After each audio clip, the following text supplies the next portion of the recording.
Okay, that's fine. Now I'll kick start and then I'll move into the next one, which is grounding. And like I gave us um a wee bit of foundation in the last class, every accident and incident must come with initial action, please. Initial action, first of all, very, very important. Initial action. So the grounding, um, Peter, what's the first thing that will come to your mind when there is grounding?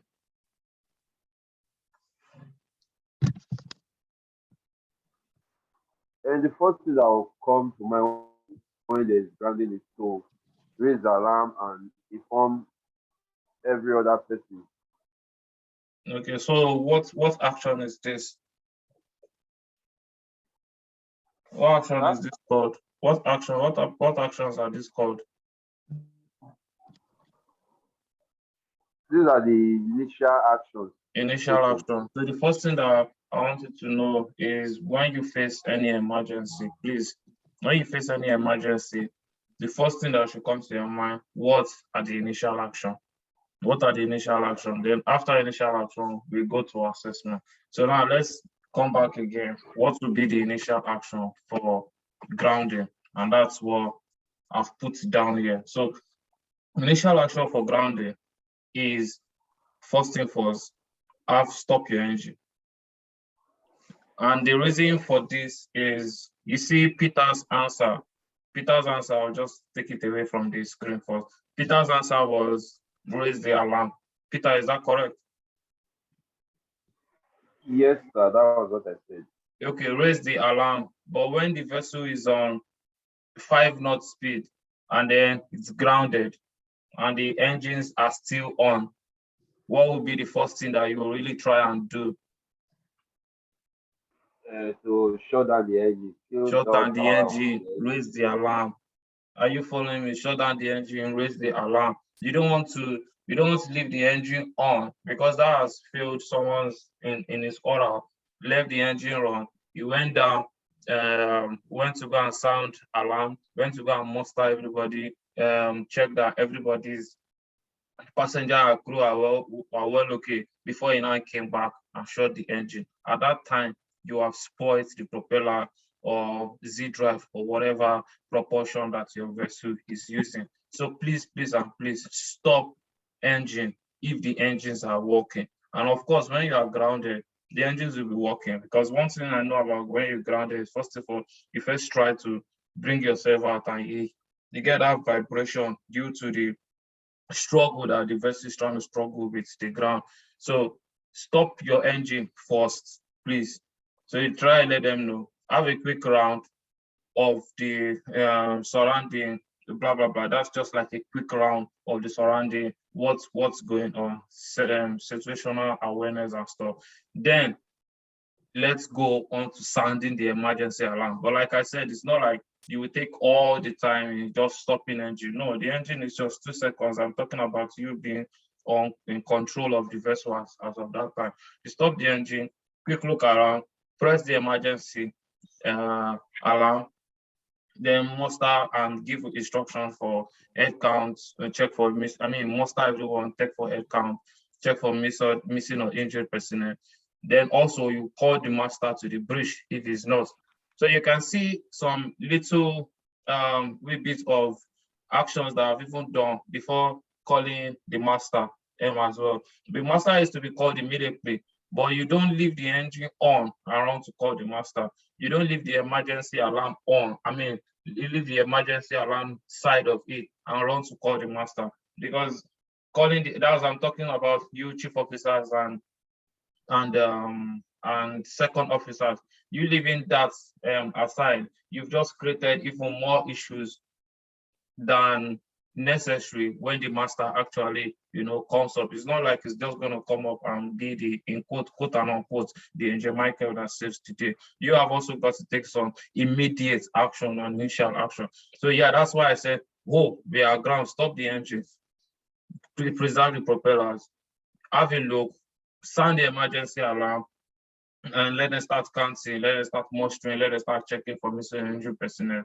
then call the master to the bridge. Then we display the signal. Matthew, what's the signal we are displaying? Sorry, I can't hear you. I'll just keep it on.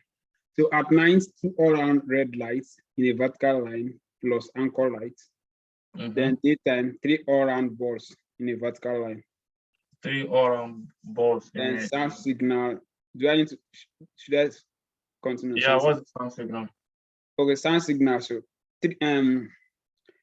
if it's less than 100 meters, rapid ringing of the bell for 5 seconds, then 3 distinct strokes before and after rapid ringing of the bell. Okay, does this under 1 minute, no more than 1 minute? No more than 1 minute. Are you sure? Yes, 1 minute. Do you want to ask someone? At interval not exceeding 1 minute. Okay. I just asked, do you want to ask somebody? Oh, okay. Anybody, if I'm wrong, sorry. The interval for vessel aground. Vessel aground. Peter.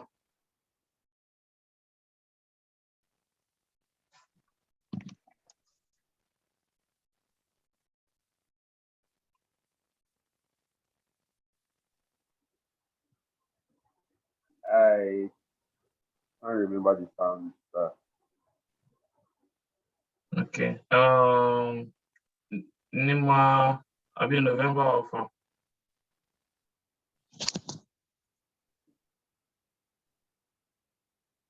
yeah, legit. Let's hear you.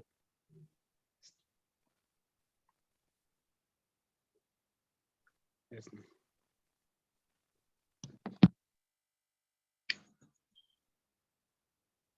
Sorry. Can you hear me, please? Yeah, we can hear you. Yeah, if it is in fog, I am not under command or I think it's 1 long and 2 short. If I'm not. No. Well, what Matthew said is correct. It's just that, is it 1 minute or is it 2 minutes, Matthew? It's 1 minute, sir. I'm standing my ground.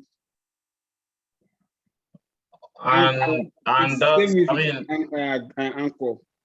Okay, it's anchor. And your light, is it for all vessels aground? The light? Yeah. It's the lights.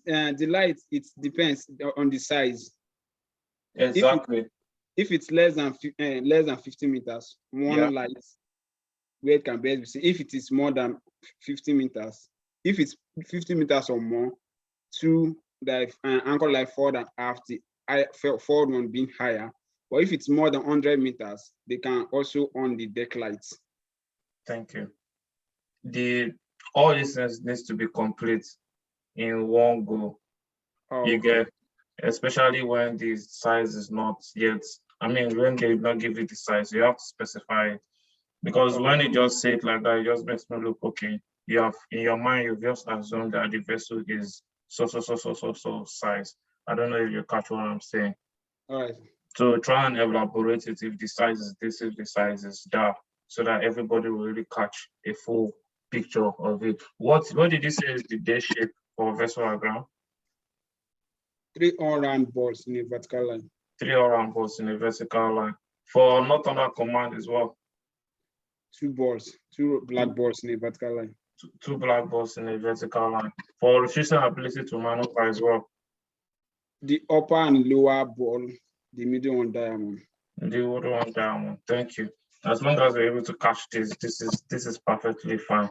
Now let's come back again to what we're saying here. So we're going to have to issue all this, issue the emergency signal, call the master, display the signal, and display vessel aground lights if it's night, which we have just talked about.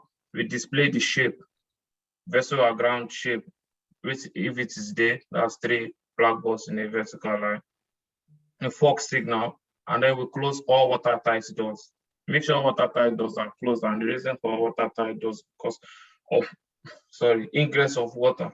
Ingress of water, we want to prevent ingress of water into the vessel. When we've done all this, then we'll make an initial report to the company or to the Coast Guard station that, oh, we are ground, and so. Then this is when, they start getting a bit inquiry, getting a bit inquisitive about what's going on, this, that, give me more information and stuff like that. But now you're able to have a lot of information now to give them to commence logging of all sequence of events. Like you see, when I was speaking about fire, I was really emphasizing on logging of events. It's the same here as well. The way you are doing, when you are handling emergency, you need to delegate this duty to someone. You need to allocate this duty to someone and say you are in charge of logging and make sure all events are properly logged on. So so that is one. This is the initial and immediate actions that you must carry out. Initial and immediate action. Then two, this is now the assessment, and I put the word investment. It's not investment, sorry. So it's the assessment and the investigating aspect. This is where you start investigating. You start assessing what's going on. And what are the things that will assess is determine my position and the depth of water. If you see before, what I just did was in the third what you see, have a quick look of the surroundings. This is situational awareness just to check. But now we are now going to properly check the position and the depth of the water. You sound around the water, you determine the seabed nature. That is why you need to know the seabed nature, because of you try and determine how how this will damage the all of your vessel, and what will be your reaction. What would be the action for you to take when you are trying to refloat as well. Then you make a quick assessment of possible damage. You check down with the oils, check with the engineers down there. Is there any ingress of water or any sort as well? Then you commence sounding of pipe, sounding of the tanks. And the reason of sounding of the tanks is still for that water ingress, but MCA, for some reason, they just loves us to go and sound the tanks and check for flooding. They check whether there's any compartment that is flooding. Once you started seeing compartment flooding, you should know that your watertight integrity is no more intact. Your watertight integrity is no more intact. There's not ingress of water. That is when we now need to start visiting your flooding, your damage stability, and putting into consideration flooding contingencies, how you're going to start your deballasting and all also.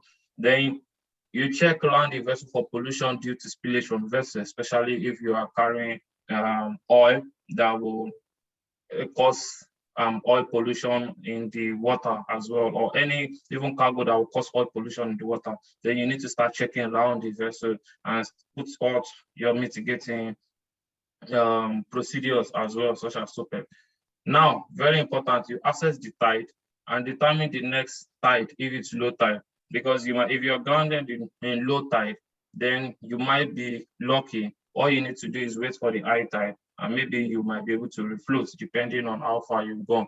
But if you have grounded in high tide, you are just as good as I don't want to say that, but yeah, because the next one that will be coming now will be low tide, and it's just going to make the situation worse. So the best thing you want to do is try and get out of that high tide as much as possible. And if you cannot make it with high tide, then you have to wait for the next high tide.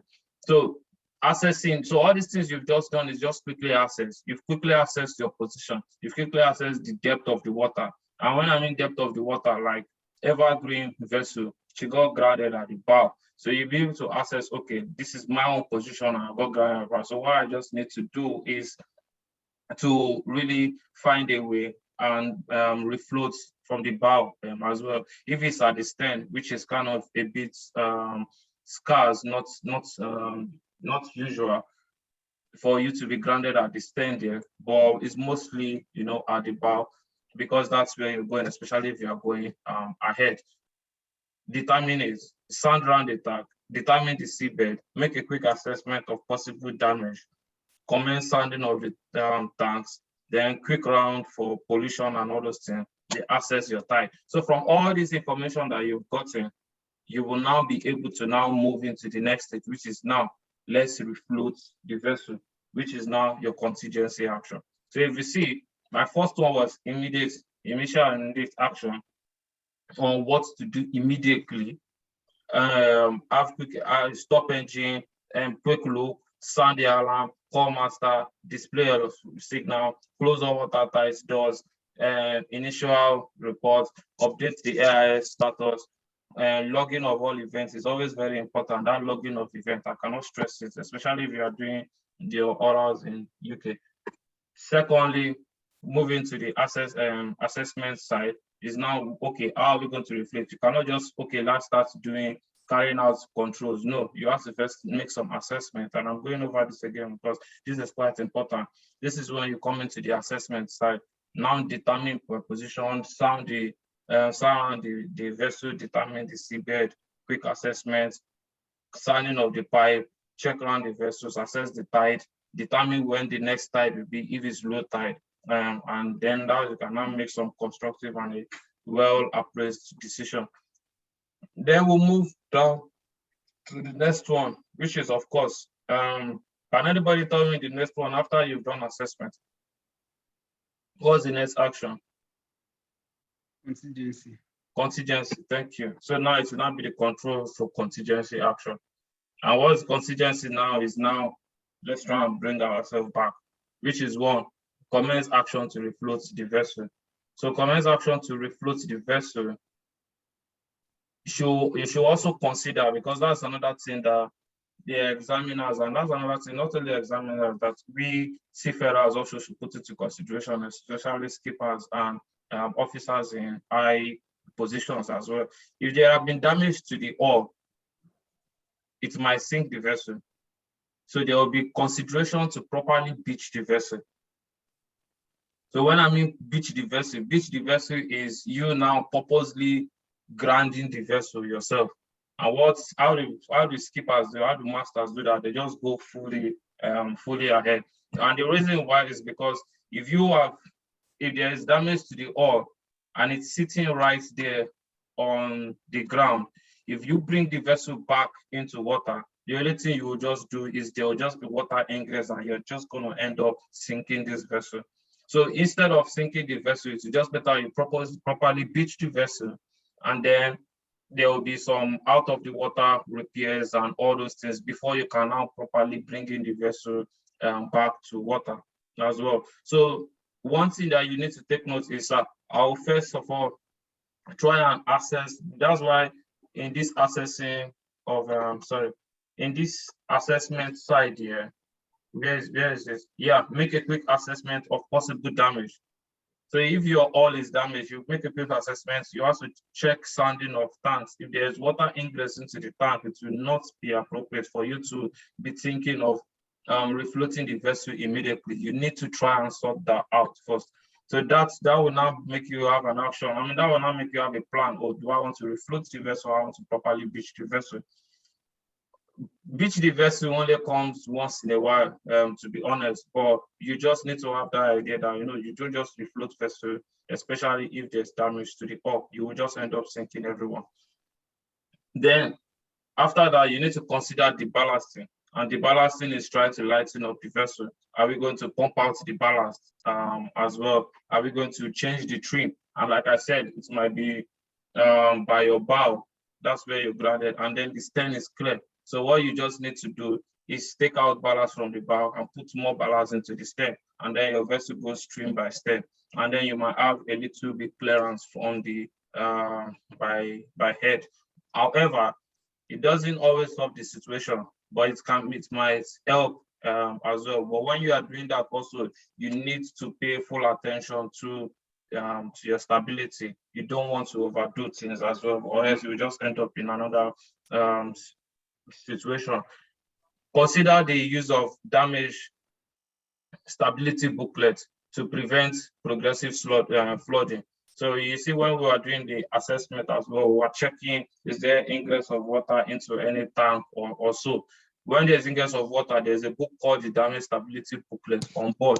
You need to note that aspect, especially for chief officers. You need to note that this damage stability booklet contains procedure that you will use when there is ingress of water, when the stability of the vessel is greatly damaged, maybe due to ingress of water, due to bilging or all sort as well.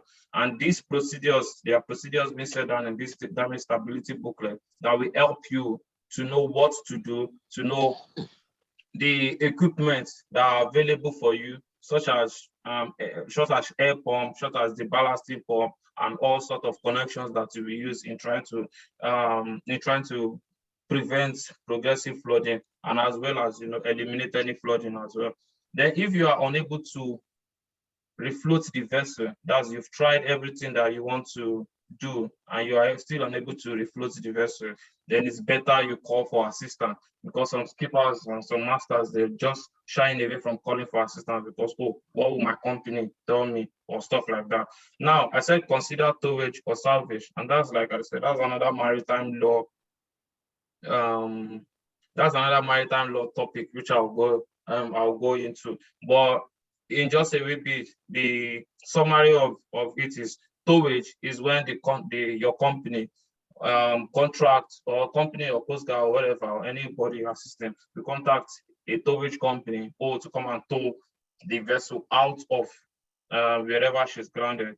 Why salvage is a common law in maritime law, whereas a salvage company, when being contracted, we do everything to bring you out, and then they can bill you. I'm just trying to summarize it, and then they can bill you as much as they can under Article 13 or Article 14, or what we call SCOPIC. That's a special compensation P&I clause. But that's going to be, I have it also, is on YouTube in case anybody want to check and go through that for understanding. But I'll still do another lesson on top of that. But yeah, coming back again to this class, which I don't want to digress much, consider towage or salvage. Normally, the towage is always cheaper. But the problem about the towage, the difference between the towage and the salvage is the towage might take time, but it's less expensive. Why the salvage company can be there instantly, but it's more expensive. So now making that decision for the company might really be a bit of might be a bit tricky situation, because you will really be making the company pay a lot of money, and then the examiner really wants you to know whether you put that also into consideration too. So yeah, this is just more of the contingency actions. Then after that, we have the afterwards actions. So it's not like you just refloat the vessel and then boom, everything should be back to normal. No, there are things now you should still put into place as well. It's the same as fighting fire. Even though the fire has been extinguished, what should still be the afterwards action? What are you still looking at? And the first thing we do is update the AIS and the nav signal from vessel underground now to vessel underway. From vessel underground to vessel underway. If, however, you are not able to maneuver according to the coalition regulations rules, to be able to deviate, you're just going to be able to deviate, or you cannot maneuver and keep clear of other vessels.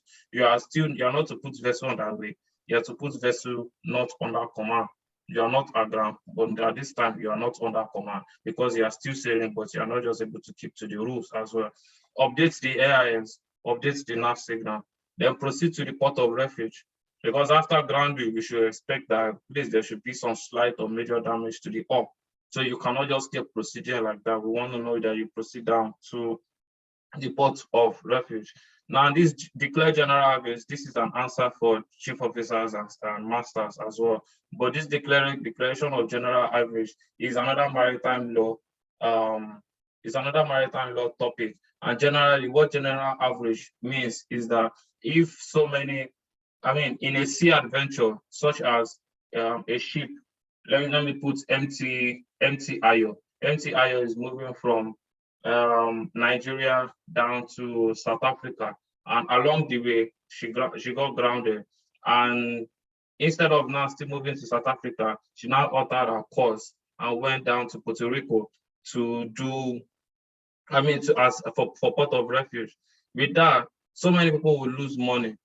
but we are not going to put all the money just inside and just on the ship owner itself. Every single person in that venture. So when I mean every single person, I mean every single stakeholder, such as one, the ship owner itself, the cargo owners, that's the charterer. Everybody will have a contributory percentage towards the loss that has come out of the vessel deviating from that course.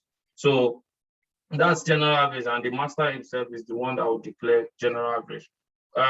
Issue protest notes and then check the deviation of the compass. This check deviation of the compass it gave me issues during my own orals because I didn't note that. But when there's grounding in the vessel, it will affect your magnetic compass. So you need to also note that as well, that you check the deviation of the compass too. Now let's go back to the last one, which is informing action. Now, this information action is always the sweetest one because I just cram all these ones, but it's not just about the cramming, it's about you trying to know. You inform the owners, you inform the charterers, you inform the P&I, the classification society, the flag, MAIB, and declare the note of protest, like I told you, declare the general average, like I explained to you, then inform the oil and machinery, the compass adjuster, then there will be a compass adjuster at the next spot. And yeah, this compass adjuster, I really don't really know why there will be there is so much emphasis on the compass adjuster until I came on board and I started seeing it physically. Then I saw, oh, this compass adjuster, to be honest, when there is any grounding situation such as that, it will really affect the magnetic compass. So you might be steering and relying on a magnetic compass, but it's actually telling you rubbish because of the grounding. So what the compass adjuster needs to do is come and swing your compass again. And there are procedures for swinging your compass. You as the master can swing your compass on board because you're licensed to swing your compass if you're an unlimited master. But you still, when you get to a port, you still have to have a proper compass adjuster to swing your compass after grounding situation. So yeah, so that stops me there with grounding situation. Does anybody have any question on that?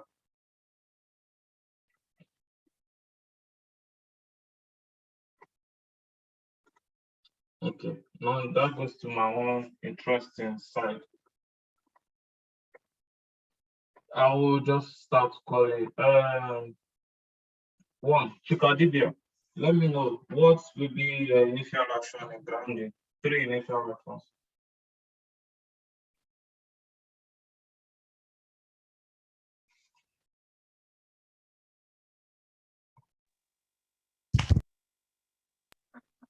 Hello, good evening. Yeah, good evening. Initial actions in grounding. What would be your first 3 initial actions? The first three initial actions, number one is to stop my engine. Thank you. Thank you. Okay. Yeah. You sound the alarm and muster crew. Stop your engine, sound the alarm. But once you stop your engine also, you need to check around. Surrounding your surroundings.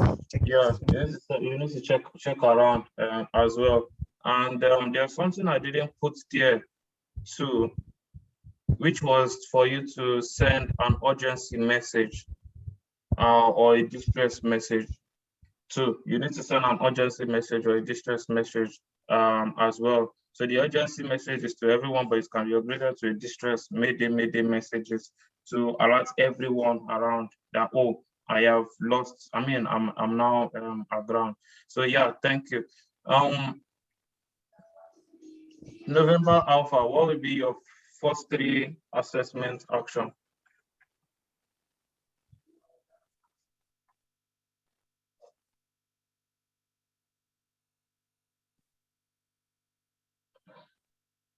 Lima November, assessment action, what will it be?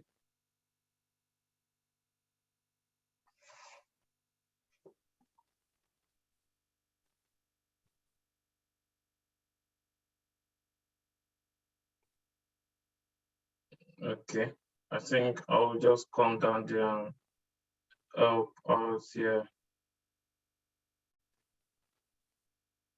Peter Aluba, can you look at and just explain what would be your first three assessment action? Okay, we need to check for the depth of the water and the current position where the vessel went aground. Then sound the tanks of the vessel to know if there's water ingress or not. Then also know the nature of the seabed where the vessel went aground. Yeah, that's correct. Yeah, thank you. That's correct. Why are we sounding the tanks? To determine if there's water ingress or not. Okay, if the water ingress. So if you have assessed and then there's water ingress, in the contingency action, what are you supposed to do with that? The master can beach the vessel if we find out there's water ingress. Okay, if you find out that there's water ingress, if there's water ingress and there's no much damage, you don't need to beach the vessel. What you need to do is use the damage stability booklet to do what? To prevent progressive flooding. And what does the damage stability booklet, what does it contain? It contains procedure, it contains equipment, it also contains duties, responsibilities, like I said, procedures of who to do what to do when there is ingress of water into the compartment as well. And also the damage stability booklet tries to give you the worst case scenario of if compartment A is flooded, compartment B is totally flooded, will you still have your stability in check too? So it kind of give you a wee bit of measurement, and it kind of give you a wee bit of assessment on what to do and even when to know, okay, this vessel is damage stability is the stability is really gone and there's nothing we can do too. Matthew, just a quick question for you. Assessing the tide and determining the next tide if it's in low tide. So if you have assessed the tide and it's in low tide, what would be your action? All right, so possibly wait for the next tide, which is high tide, to see if you can refloat on the high tide. Okay, so if you can refloat, what would be your next action? So check for your hull to be sure there's no damage to the hull. Yeah, exactly. So that when the time to refloat comes, you don't go and sink. Yeah, that's very correct. You need to check also that there's no damage to the hull. Please do not just tell examiner, or do not, even when you're practicing it up, but don't just try and refloat the vessel back into the water. You need to check. You don't want to refloat the vessel and boom, it goes sinking due to loss of stability or due to ingress of water as well. So yeah, after that,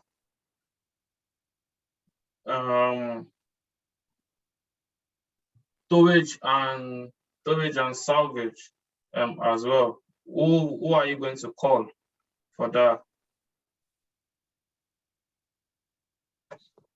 Okay, Matthew. So you contact the company to make arrangements for either towage or salvage. Is it just company you call? No, that will be Charterers company. Coast Guard.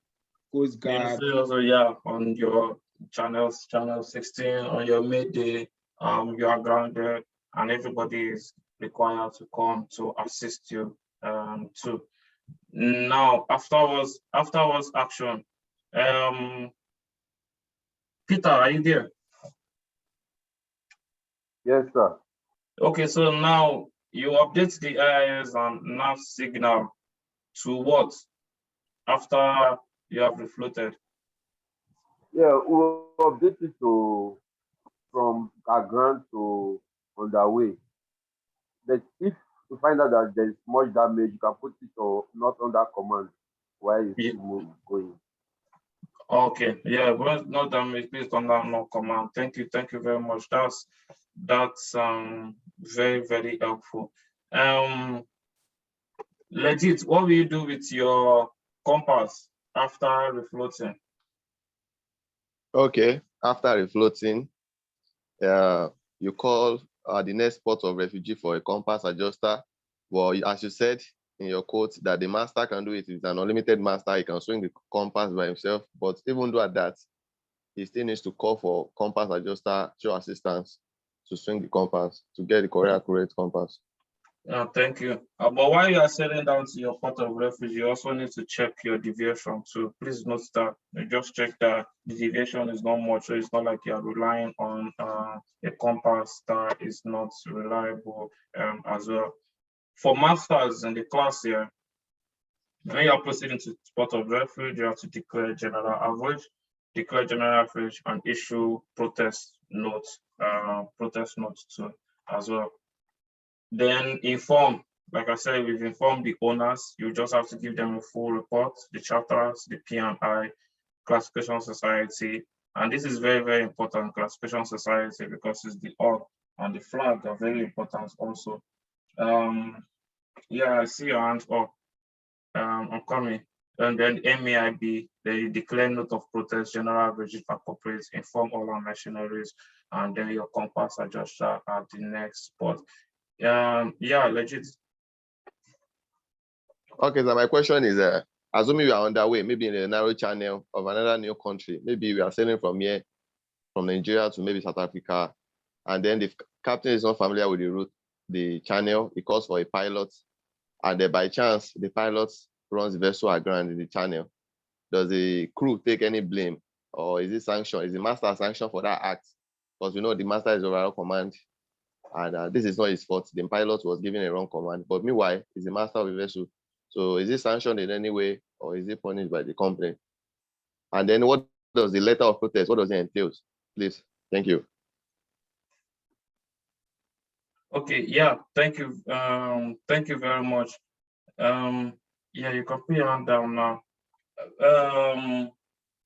First question is, what happens when there is a pilot on board and we have a ground situation? Unfortunately, the master is still fully responsible for the vessel. Unfortunately, the master is still fully responsible for the vessel. The pilot is only coming as a guide, but they are not responsible for the safe navigation of your vessel. So even if they know the territorial waters, they still are not responsible for any incidents. Yeah, I can say in a law court, oh, they said we should go port, they said we should go starboard. And I'll give you a very popular recent scenario, the Evergreen. Till today, nobody knew. Nobody is talking about the pilot that was steering that boat through the Suez Canal. The skipper, that's the master, has been sacked of his own job, and is still going through investigation till today as well. This also and many other cases, case scenario. So yes, please, the master of the vessel is still responsible for the safe navigation of your vessel.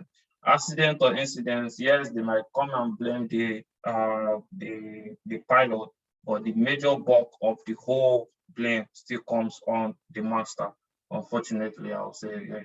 But yeah, I know this might not be like a good news. There have been so many articles about that, but it still comes down to the it still comes down to the master even has the right to tell the pilot to please excuse them, and then they can safely navigate the vessel or stop the vessel or anchor the vessel or do whatever they want to do with the vessel and ask for another pilot to come over as well.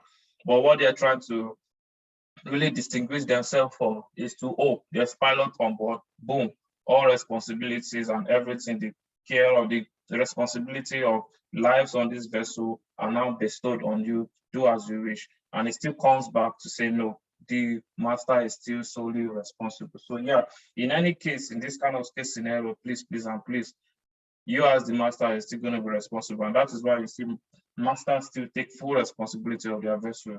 The pilot only acts as a guide. Pilots only acts as a guide. I hope that answered your first question. Then your second question on you asked about letter of protest. I need to point it out to the class that there are two distinguished things together. They are just so different. Letter of protest is different from note of protest. Does anybody know the difference in the class here? I will go with note of protest. I think after this now will be series of maritime law classes too. But note of protest is more of like a solemn declaration made by the shipmaster under oath. It can be before a notary public or other officers, having authority to, or other officers having authority to administer oaths. Loss damage or delay to the ship has been caused by circumstances beyond his own control. Are you following me? So this is what the P&I will use. This is what general average guys will use. This is what all our machinery guys will use. This is what flag and every other thing will use as well. So if there are things beyond the master's control that has caused damage to the ship, that has caused damage to the cargo, or to cause any major damage, there is a master's solemn declaration that he needs to declare, and he doesn't just declare it, but he can declare it before any public, notary public or any officers that has that authority as well, and just solemnly say, okay, there has been a damage, but this was beyond my own control as well, and then the notary public now starts following up with that and is able to tender that in any law court if there is any investigation that will come from it. Is that understood? Letter of protest is another different thing, which is issued from a ship to another ship, or issued from a ship to a port, and it's a letter that indemnifies the issuer. So let's say, for instance, and I'll just give you a broad example of that. I am MT Joy and MT Peace are both alongside. We are both alongside, and we are doing an STS operation. I'm MT Joy and there's MT Peace there, and I discharge a cargo of let's say 20,000 tons down to MT Joy, and I'm seeing some of this cargo evaporating, or see some of this cargo spilling on deck or whatever as well. Then I can issue a letter of protest to say, see, I'm just going to indemnify myself. I'm just going to say that you will take full responsibility for cargo that has been sprayed on your deck, for damage that has been happened, because it's not from my own side as well. It's just kind of indemnifying you too. If you have such cases, such as you're having an operation and the other vessels came late, or you're having even Steve does as well. Yeah, that's another recent example. If you have Steve does are those, like, I don't know, people are on airports, when they bring in food, all those food chandlers, and then you have some guys taking it on board and all those things like that. So when they bring all this stuff on board, the Steve does bring all this stuff on board, and if for some reason it's damaged, you just have to sign a letter of protest to say, no, we are indemnifying ourselves from any damage caused by blah blah blah, so it's issued by the issuer to any other personnel, just to indemnify themselves of any damage or any loss of time or loss of money or loss of anything that will happen in just that commercial operation. But that's not the letter of protest here now. The note of protest is another thing. Note of protest is when the captain said, oh, this thing happened beyond my own control, blah, blah, blah. And then he has to sign, and he can even extend it for them to carry out further investigation. I hope you understand that legit. Yeah, thank you very much. I understood. Yeah, thank you. Thank you. Any other question? All right. I would like to stop here. So I'm going to upload the two videos tonight to YouTube. We can go a bit over it as well. After the series of this class, I would like to have like an intensive orals, and it's just a back to back. I will ask it to be the oral examiner to really ask this question, and I will be looking for what those guys were looking for, and then we'll see how we go about it too. Next week will be, I think, collusion. Yeah, next week will be collusion. So please, I need you guys even before this next week class to start thinking. I'm giving you the exponent on the screen. Think about what will be your initial action. What will be your yeah, collusion is really even much. What will be your further initial action? What will be your assessment action? Then your contingency action, your afterwards action, and then your informing action. Please. So yeah, that will be what we'll be discussing next week too. I hope. Oh, okay. Oh, that's fine. Okay. So thank you very, very much. If you have any question, you can just drop it down in the chat, and yeah, we can catch up with that. But till then, see you next week. And I hope you enjoyed the class today. Yeah, thank you very much. All right, thank you very much. I really enjoyed. Thank you. All right, bye bye. Yeah.